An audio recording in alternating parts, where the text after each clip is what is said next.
Magre-rent tayo dyan. Hindi pala pwede mag-swimming dito sa cornice. Ayan, may mga payong-payong. Ayan. Dito yun sa may tapat Angela Tower. Dito sa may mga group yan.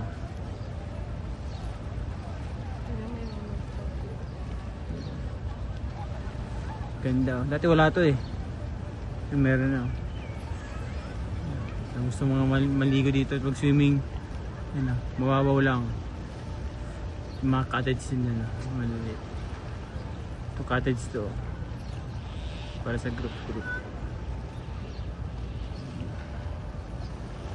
Galing. Hindi ko lang alam kung magkano entrance niya mga kasalik. Ito pa yung sa may Jada Tower. Sim din.